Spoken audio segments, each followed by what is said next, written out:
Hi everyone, it's Magdalena. Thank you so much for tuning in. After a long wait, also because I switched countries on the way and I had to cancel my first pre-order, and then they did me a refund and I had to make another pre-order, so probably my place in the line went far away. Because for Europe, this deck was available in the States much earlier. In Europe, they didn't get enough stocks. They didn't stock up enough, so it was once generally speaking, people had to wait, but some of my friends already got it, and I only got this deck today. And it's Tarot of the Golden Wheel by Mila Losenko, and it's by US Games. And what I love about it is this sturdy box, not your regular tack box. This is very nice. I really like it. Look at this purple inside. So I've been waiting for this deck to be finished for some time. I've seen it around, mostly on DeviantArt, and yeah, it's gorgeous. It's all watercolor, and you know me, I love watercolors. I have great appreciation for anyone who paints in this technique. So yeah, I've already seen this deck actually, because when Asha Mnamkwa was here visiting me, she brought her copy with her. So I've already seen all the cards and, you know, hugged them and whatnot. But still, I'm gonna do like a full walkthrough. And about Asha's channel, I will try and link it. She actually made a walkthrough of this deck while thinking which deity we could match to a major arcana card, like from Slavic pantheon. So if you're curious about that, go check it out.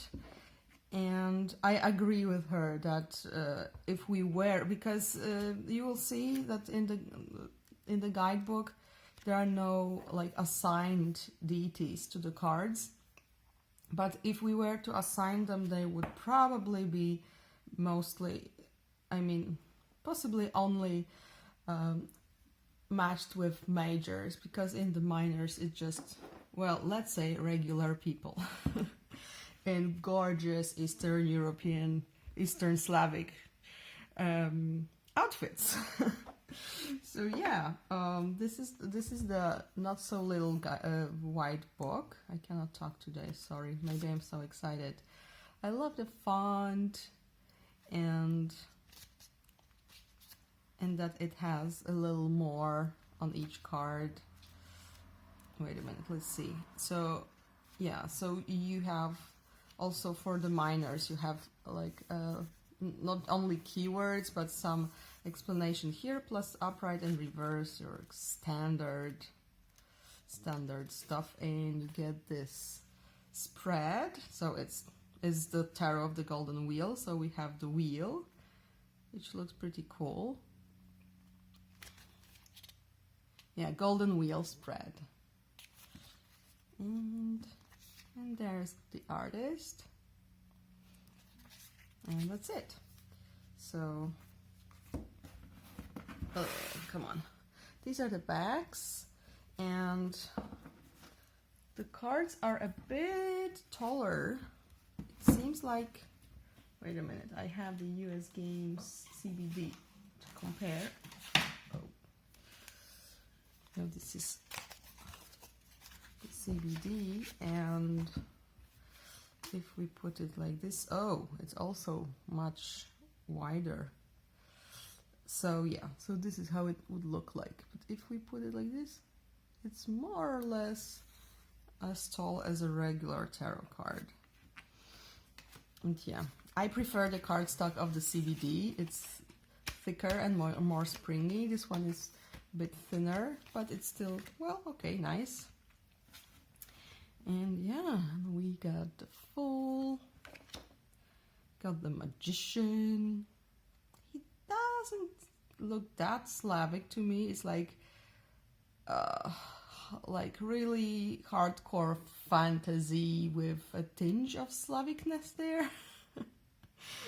But yeah, a nice card. This one I love. The High Priestess, and it's the color palette, the key, the owl, the outfit. I mean, outfits in this deck are just amazing. Then we get the Empress. I actually, we consulted a bit with my husband, who is from Belarus, but he also went to a Russian school. So he would say it's more of a gypsy style to him than really Russian.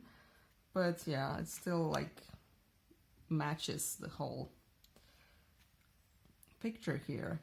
There's the Emperor. It's pretty old. It's an old emperor.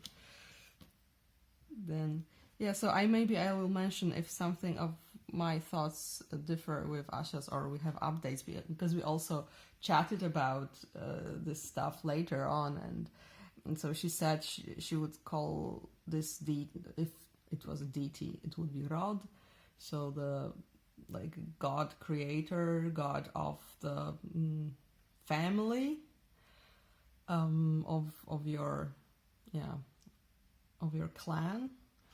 And I would probably call him Svarog, the sky god, because and also, well, okay, so this is by a Russian artist, and Rod is we have records of him basically only in East Slavic countries. So yeah, so it makes sense he would be Rod, actually. But we also have Svarog in East Slavic. So yeah, this will be the priest, but yeah, it's pretty cool. I think it's pretty cool with those idols here, and he's so severe, so serious. And here I had an idea, because this is the classic, actually, like Tarot de Marseille. We have one guy and two women, and he's, oh, what do I do? Which one do I pick? So I thought it might be actually Yarila, the Slavic god of vegetation, of the year cycle, and he was married to Morana, who is the goddess of winter, among others, okay? Winter and death, but also of the vegetation cycle. But anyway, in the South Slavic story, he cheated on her, and then she took her revenge by killing him, or asking her brothers to kill him for her. And we never learn the name of the woman he cheated on her with. But I thought this could be Yarila, this could be Morana, and this could be the mysterious other woman. Yeah, but anyway, I love it. And there is also, there are those crops here, and there is the serpent. It all somehow matches the story for me. Then we get the chariot. Then we get strength. So this is a Rider-Waite-Smith deck, so we get strength at 8 and justice at 11. And you will see that the imagery in the minors is very much like Rider-Waite-Smith. There's the hermit. It's a young hermit. It's like I would actually switch the emperor with the hermit. Of course, I would change their clothes and everything around, but yeah, this would be a good hermit. He's old and experienced, and an emperor could be this guy who looks like he has more energy to lead, to rule. But that's just my opinion. This card I adore. It's gorgeous. These are like fate goddesses. We could see that this, I think Asha's talked about, oh, I don't remember. Okay, anyway, fate goddesses, goddess of good fortune and goddess of bad fortune. And it's beautiful. She's, of course, they are both spinning. She has the golden thread, she has the black thread, and yeah, it's beautiful. Then there is Justice at 11. The Hangman. I thought it might be actually a character from fairy tales. There is Ivan Tsarevich. He appears in many fairy tales, but in one of them he has to like jump into the waters to retrieve something to defeat his opponent, and the fish helps him with that task. Again, another card I absolutely love. Death is just this deer skull and oak tree growing out of its socket. It's in the starry sky. It's beautiful. It's beautiful. And you see the trees are bare, so it's probably winter. And there's this death and then rebirth, right? So, yeah. Oak trees, a big thing for Slavic people. Recently, I even learned that in the ancient past, the word we have for for oak, which is dąb in Polish and dub in many other Slavic languages, is actually originally meant like more in general a tree, and later it started being used as a euphemism for the proper name for oak. So yeah, oaks, big thing. This is a weird card. I don't know. Temperance. Who is that guy? Some kind of priest, probably, but still pretty. Oh, and the devil is with the fern flower. It's the symbol of Kupala night, which is summer solstice. And on that night, it was a very magical night. There are many stories surrounding it, but one of the stories was that on this night only you can find a fern flower. But, you know, normally ferns don't have flowers, but on this night only there would be fern flowers. And if you found it, you could, it would lead you to riches. So here I see this.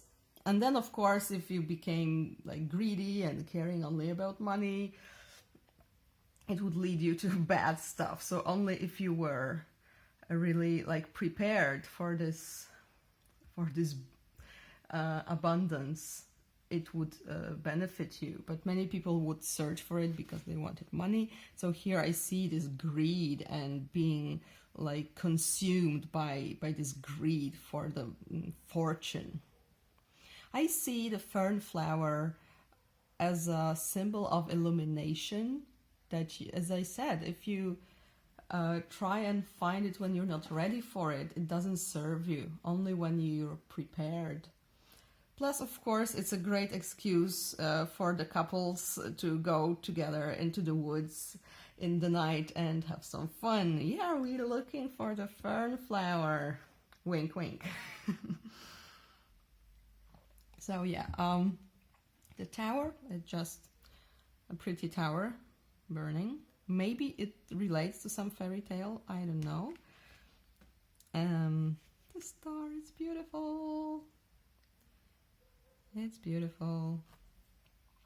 I think it's like morning and evening star, which is a very prominent figure in Slavic folklore.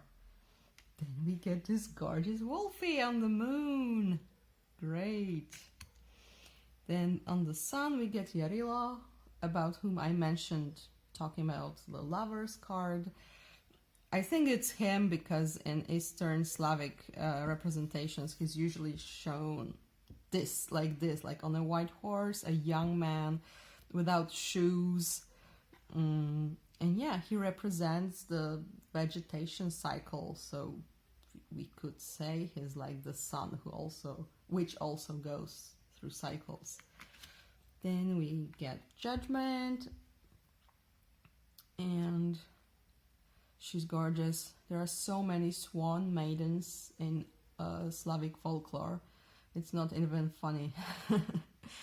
Yeah, it's awesome. There are many like shape-shifting sorceresses and princesses. It's usually both a princess and a shapeshifter all in one.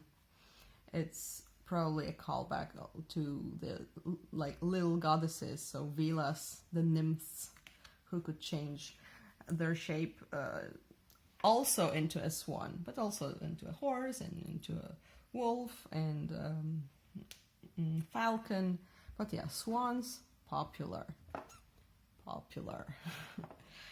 Then there's the world, and it's the triple fate goddess, a very traditional for Europe. Actually, we also have them, the Moirai or the Norns or the Parkai. They are just there. So these are 3 spinning goddesses of fate. And they're beautiful. And in Slavic tradition, they are also often related to the 3 lights of the, so like the stars and the lights in the sky. All right, so these are the majors, and now we go to the minors with this gorgeous bull wheel. So coins are wheels here, and look at these horns here. They also have patterns in them.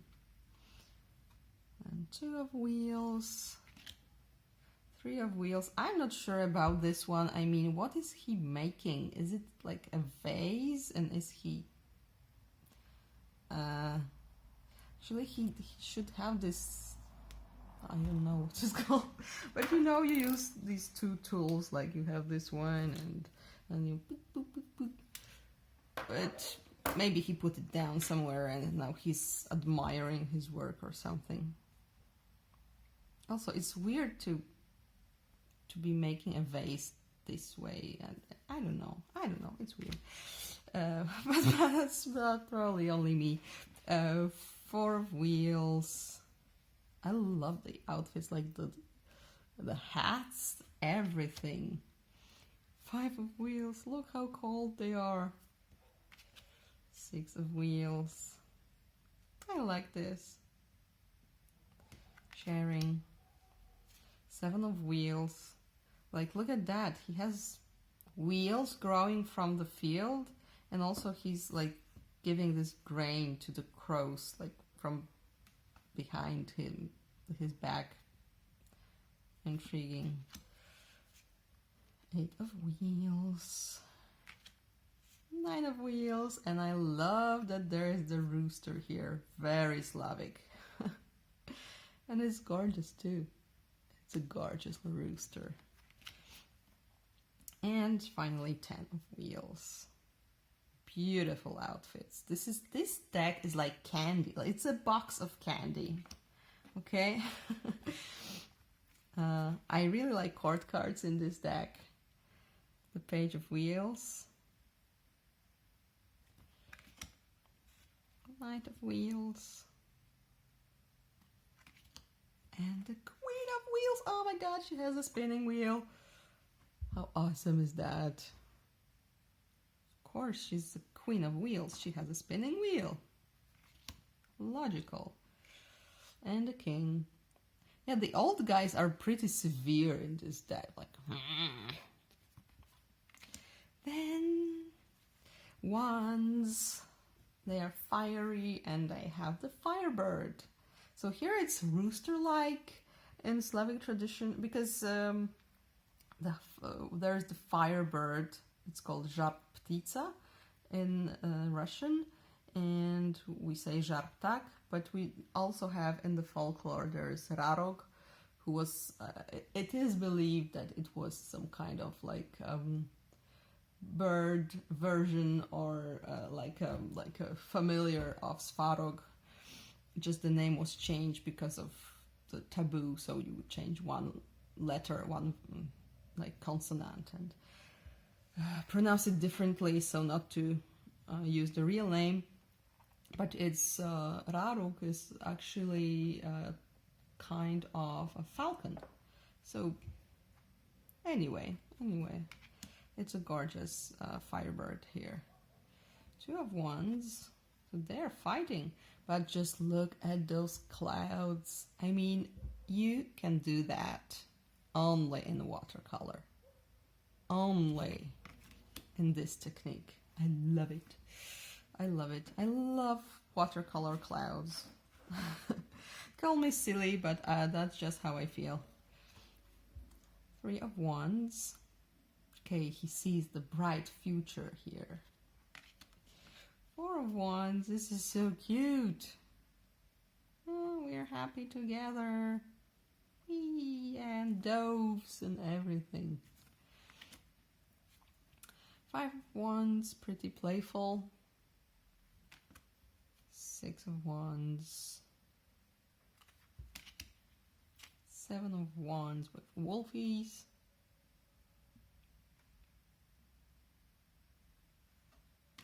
Yeah, isn't he fighting someone in the Rider-Waite-Smith? So here he has wolfies that he's kind of commanding. I wonder what the guidebook says. 4, 7 of Wands. Defense. Okay, so he's like defending himself using the wolves, maybe. The card urges you to defend your interests and your independent point of view. Strongly withstands attacks and unfair criticism. Do not doubt yourself and firmly defend yourself. So if somebody pisses you off, just send the wolves to them. Meh. Yeah.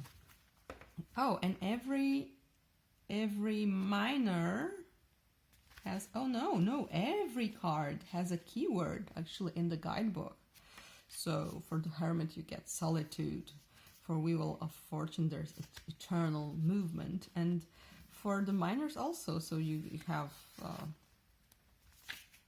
defense. Here there's the hero and stuff like that. Cool. Look at the clouds. 8 of Wands, 9 of Wands. Oh, that's pretty tough life. And this is interesting. Why is he blindfolded? So that the task is even harder. Look at the cloud. Okay, so Page of Wands is also a very pretty young person. And then Knight of Wands. Very fiery with this like red hair and this horse pouncing like whoo. Queen of Wands. Beautiful outfit. I mean, honestly. And the King. Also looks pretty strict. And then we get to Cups. So I think only the rest of the names for suits are regular, and only the pentacles or coins got turned into wheels. Okay, so it's water, it's cups, it's beautiful. I love this card. It's so sweet and cute. It's like, oh my gosh. It's like this first love, like love on first sight, or first love, where when you are so like amazed at how awesome this all is. And yeah, plus I like the composition, the colors, the shapes. It's really well done, I think. Then there's this one from the cover. 3 of Cups. So they are celebrating probably because the work is done. Like the harvest is over, we piled everything up, and yay, let's party. I think it's historically accurate. Then 4 of Cups. Under the willow tree. 5 of Cups. Life is hard. And this one I love. Like the 6 of Cups. Granddaughter with her grandma, and yeah, I know this would be like my childhood memory because I spent so much time with my grandparents. My parents would be like traveling for business a lot, so yeah, it's totally this nostalgia, childhood and everything. And 7 of Cups. Cups in the clouds. 8 of Cups. Oh, it's an eclipse. And then life is better because I have full cups. And 10 of Cups. I just love that her dress is in those, yeah, cup in this cup pattern, and that they have like fitting outfits with those droplets here. It's beautiful. And then Page of Cups. So in the cups we have dark-haired people with this blue with droplets pattern. They all match each other.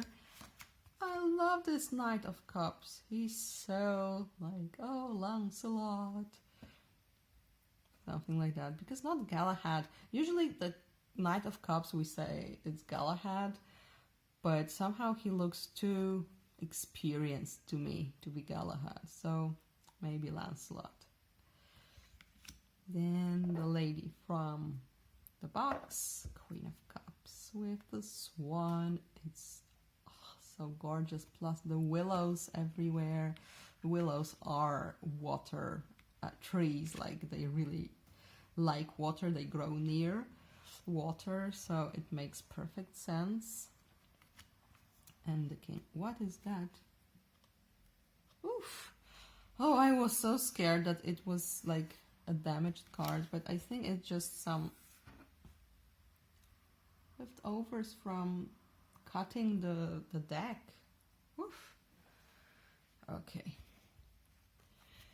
And then we come to the swords, and we get the Great Serpent or Dragon. It's also very a very prominent character in Slavic mythology, the Zmei or Zmai or Zmi, basically the Great Serpent.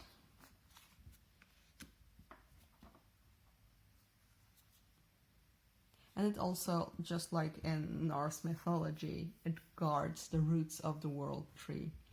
And the Firebird would be in the branches, so yeah, I only lack the stag here, who would be at the trunk, but whatever. 3 of Swords. I also love the bull for the wheels, because yeah, the cows and bulls also very, very important in Slavic folklore. 3 of Swords. Okay, yeah. It's hard. Life is hard. This is so nice. I need a rest. I'll just surround myself with those swords and just have a short nap. 5 of Swords. So I really love, compare the palette on these, color palette on these 2 cards. From the palette alone, you can get the feel of the card. Here, everything is so bright, everything is so peaceful, and here it's like, oh my god, the world is ending. Doom and gloom. And 6 of Swords, you're you're going somewhere but unsure of your future. And 7 of Swords, 8 of Swords. Clouds are awesome.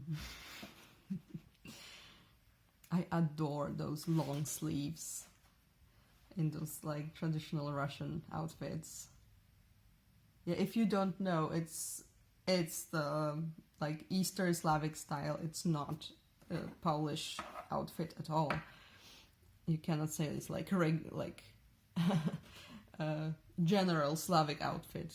There are huge differences because there was a much bigger influence from the East on the Russian culture, so they have those really rich garments. 9 of Swords. Ugh, ouch. 10 of Swords. And then it's winter time for swords. There's the page. And the wind is blowing. Then the Knight of Swords. So they all have white hair. And the queen is such a badass. It's just, oh my god, I love it. I love it. She has her banner, she has her sword, she has a crow. Amazing. And the king matches her, like they are both in, well, she's not in, maybe in chainmail, but she has a helmet with some chainmail. And yeah, it's gorgeous. They're great together. Again, the king is pretty strict looking, but she's also like, yeah, don't mess with me. So yeah, this is the Golden Wheel Tarot finally in my hands. I will be looking forward to working with it. Also, you know, I use tarot for creative writing, and since I'm writing some stories based on Slavic traditions, it would be so cool, it will be so cool to use this deck to support me in my writing process. Looking forward to that. Please let me know what you think about it. If you have any questions, please write them in the comment section. And thank you so much for watching. Have a lovely day. Bye.